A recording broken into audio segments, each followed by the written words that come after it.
Baik, saya akan coba menjelaskan suatu kondisi di mana di sini digambarkan PT Pelita akan menjalankan dua usaha, usaha L dan usaha S. Di mana dalam simulasi soalan yang dibuat sudah kita ketahui ada suku bunga bebas resiko 6%, revenue pasar 10%, pajak perusahaan 30%, resiko pasar atau betanya 1,2, harga saham 1 miliar di sini. Satu kita gambarkan dengan 1.000. Dividen tahun lalunya 200 juta, investasi sebanyak harga saham sebanyak 1 miliar. Dividen harga harga per obligasi, harga diskon obligasi, kupon obligasi, dividen semua sudah diketahui. Langkah pertama kita dalam menghitung weighted average cost of capital atau WACC, yaitu kita dulu susun terlebih dahulu struktur modal. Struktur modal di sini ada dari hutang, saham preferen, modal sendiri atau laba ditahan, dan saham baru. Di dalam simulasi juga sudah diketahui modal dari hutang itu 250 juta. Dari saham preferen 150 juta, modal sendirinya 300 juta, dan saham baru 300 juta. Dengan total modalnya 1 miliar atau 1.000, kita gambarkan dengan angka kecil di sini 1.000. Dari struktur modal ini kita hitung komposisi. Komposisi hutang itu dalam persen menjadi 25%, saham preferen 15%, modal sendirinya 30%, dan saham barunya 30%. Total 100%. Langkah pertama kita menghitung biaya. Mencari biaya, itu menghitung biaya atau biaya hutang, cost of debt atau disingkat dengan KD. Tahun 0 itu adalah 925 harga diskon obligasi, harga obligasi setelah diskon. Itu karena uang keluar dibuat dengan minus 925. Di tahun pertama, harga saham harga saham harga sahamnya dibagi setiap bulan atau 12% dalam 12% dari 1.000 atau menjadi 120. Tahun kedua juga 120, 1.000 dibagi 12 atau 12, 1.000 dibagi 12. Tahun ketiga juga 120, tahun keempat 120. Di tahun kelima 120 kemudian ditambahkan kembali dengan modal awal 1.000 atau 1 miliar tadi. Sehingga menjadi 120 ditambah 1.000 menjadi 1.120. Menghitung biaya bunga itu menggunakan rumus IRR. Di sini kita menggunakan rumus IRR.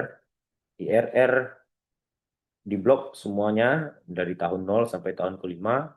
Rumus IRR dapatlah 14,19%. Kemudian kita menghitung biaya hutang atau KD-nya. Rumus menghitung KD adalah sama dengan 1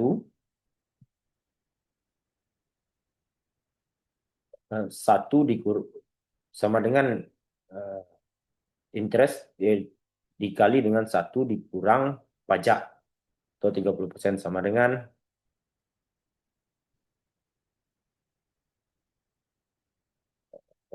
sama dengan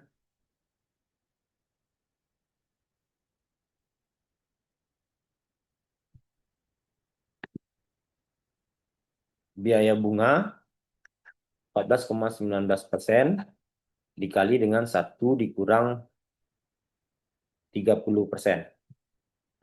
Hasilnya 9,94%.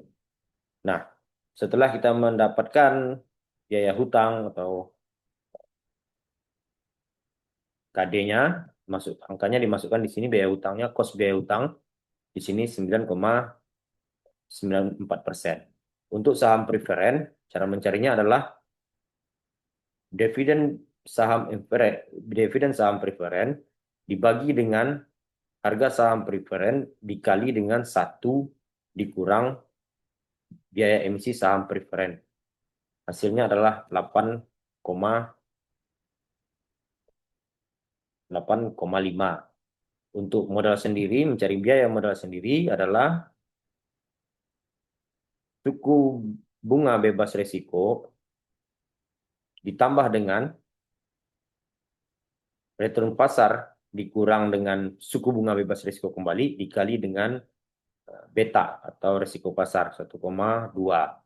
Hasilnya adalah 10,80%. Untuk saham baru, mencarinya dengan modal sendiri dikali dengan biaya emisi saham biasa. Oh maaf,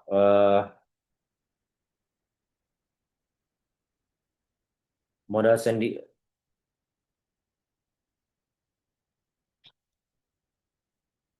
modal sendiri modal sendiri dibagi dengan 1 dikurang biaya emisi saham biasa. Hasilnya 11,02. Kemudian kita menghitung COC. Menghitung COC ini hanya mengalihkan antara komposisi dengan biaya. Untuk utang, COC-nya 2,48%. Untuk saham preference 1,28%. Untuk modal sendiri 3,24%. Untuk saham barunya 3,31%. Sehingga totalnya 10,31%. Inilah yang dinilai dengan weighted average of cost of capital atau WACC. Setelah mendapatkan nilai WACC, kita mulai masuk ke dalam simulasi perusaha. Yang pertama kita masukkan dalam simulasi usaha L di tahun 0, di mana usaha L dalam posisi pesimis itu 20%, dalam posisi moderat itu 60%, dan posisi optimis itu 20%. Di tahun 0 itu kita belum ada, di tahun pertama itu 150, tahun kedua 200, tahun ketiga 250, 300 dan seterusnya. Moderat atau di posisi rata-rata 200%, 200 juta, 250 juta, di posisi dan seterusnya. Di posisi optimis 250 juta, 300 juta, 350 juta, dan 300. Untuk pertama kita menghitung rata-rata. Rata-rata di tahun 0 itu kita masih mengeluarkan biaya minus 1000. Di tahun kedua, cara menghitungnya adalah 150 dikali dengan posisi pesimis 20%, ditambah dengan 200 dikali dengan posisi moderat 60%, ditambah dengan 250 dikali dengan posisi optimis 20%. Sehingga hasilnya didapat 200. Untuk tahun kedua, tahun ketiga, tahun keempat, tahun kelima dilakukan dengan cara yang sama, dengan rumus yang sama, sehingga didapat hasil rata-rata di tahun pertama 200, tahun kedua 250, tahun ketiga 300, di tahun keempat 350, dan tahun kelima 400. Berikutnya kita mencari nilai PV atau present value, di mana tahun 0 tetap minus 1000. Di tahun pertama, cara mencarinya kita menggunakan WACC-nya. Enggak, ini nilai rata-rata tanpa memperhitungkan nilai mata uang di tahun-tahun ke depan, sementara dengan present value kita sudah memperhitungkan nilai mata uang pada tahun-tahun berikutnya, harga mata uang, ini mata uang. Cara mencarinya adalah dengan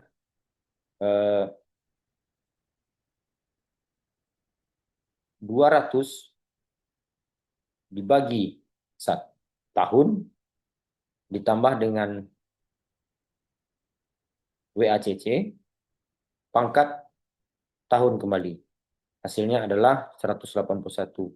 Begitu juga untuk tahun kedua, tahun ketiga, tahun keempat, dan tahun kelima dicari dengan cara yang sama. Dibagi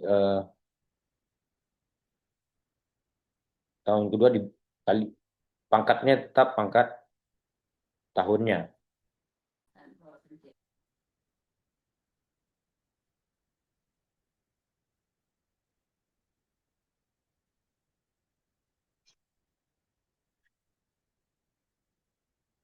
Baik, tahun ketiga 223,53, tahun keempat 236,42, tahun kelima 244,95. Ini jika menggunakan present value atau PV. Kemudian kita akan menghitung payback, pembayaran kembalinya. Pembayaran kembali untuk payback ini kita mengambil angka dari rata-rata, yaitu 200 1000 dikurang dengan 200 dapat 800. Kemudian 800 dikurang dengan 250 dapat 550. 550 kurang 300 dapat 250. 250 dikurang tahun keempat hasilnya minus. Ketika terjadi hasil minus, maka kita mencari 250 dibagi dengan 350 dikali dengan 12 bulan atau 1 tahun, didapatlah 8,57 atau dalam hal ini dikatakan 8 bulan. Kemudian 8 dibagi dengan 244 itu juga minus, sehingga rumusnya menjadi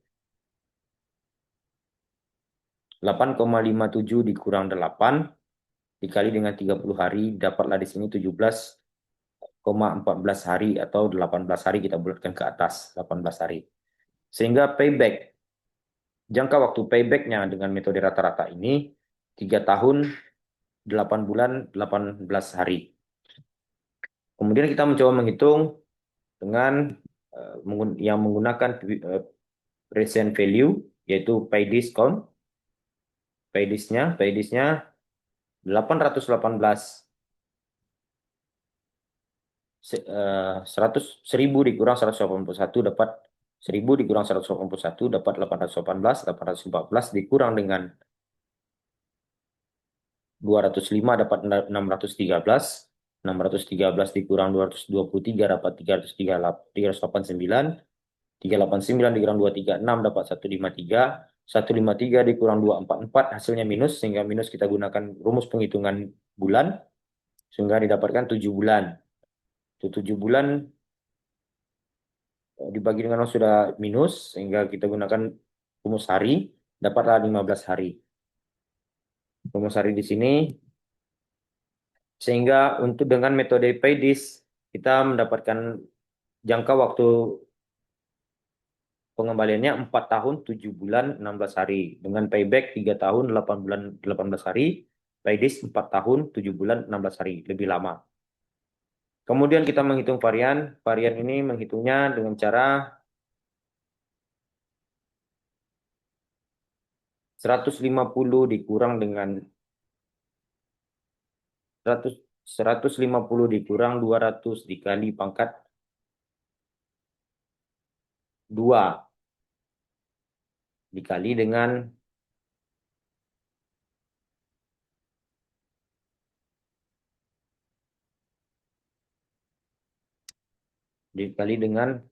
'pesimis'. Kemudian 200 dikurang dengan 200 rata-rata di pangkat 2 dikali dengan 60%. Kemudian 250 dikurang dengan ditambah dengan 200 dikali dengan 20%. Begitu seterusnya, begitu juga dengan tahun kedua, tahun ketiga, tahun keempat, dan tahun kelima. Kemudian kita menghitung standar net present value. Cara menghitung standar net present value yaitu varian dibagi dengan 1 dikurang PACC pangkat tahun kali 2. Hasilnya adalah 821. Begitu juga dengan tahun berikutnya, tahun kedua, tahun ketiga, tahun keempat, dan tahun kelima. Hasilnya masih hasil varian, yaitu 2883,75. Nah, standarnya dikali pangkat setengah. Ini varian dikali pangkat setengah. Dapatlah 53,701. Kita menghitung Z. Cara menghitung Z adalah Z sama dengan X dikurang new dibagi dengan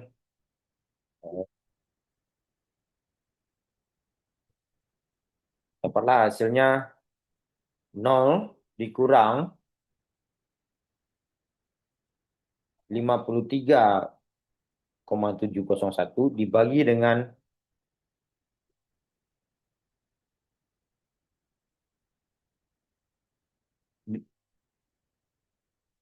dapatlah minus 1,70703.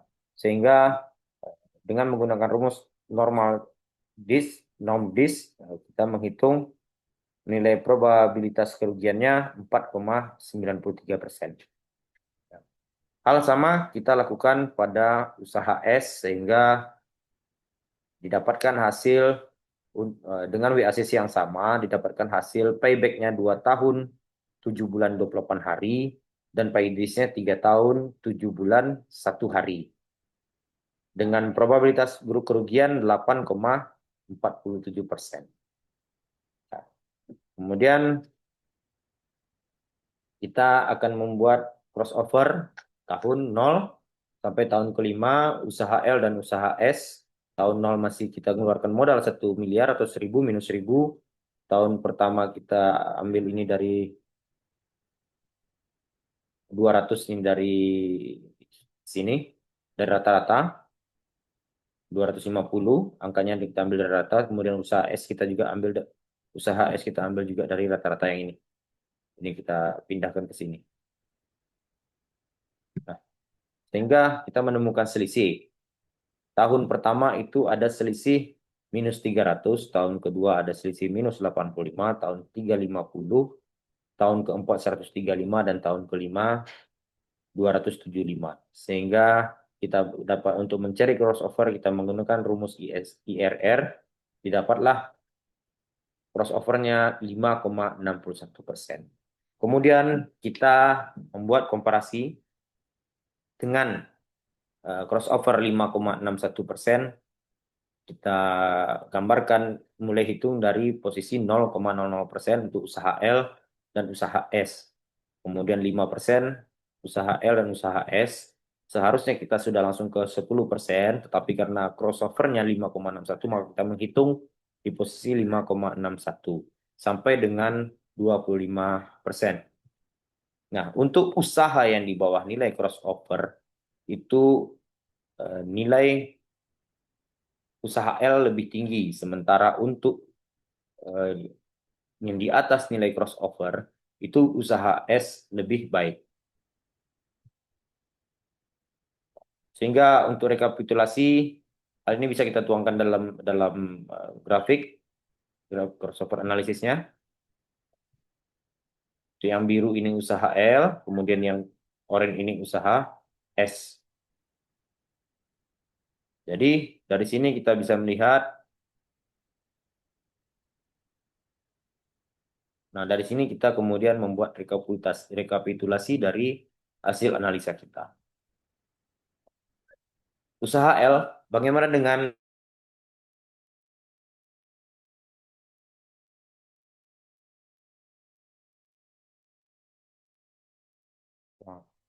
jika dilihat dari periode payback atau payback periodnya, usaha S lebih baik karena memberikan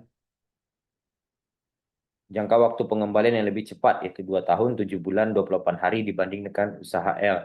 Begitu juga dengan payback diskonnya, usaha S lebih cepat 3 tahun 7 bulan 1 hari dibanding dengan usaha L 4 tahun 7 bulan 16 hari. Untuk NPV, net present value-nya, ini lebih besar, lebih bagus, yaitu usaha S 100, atau keuntungan 136,66 juta. Kemudian untuk IRR-nya lebih besar, usaha S 17%. Untuk MIRR-nya juga lebih besar, usaha S 12,99%. Hanya untuk probabilitas resiko atau probabilitas kerugiannya, usaha S lebih tinggi daripada usaha L.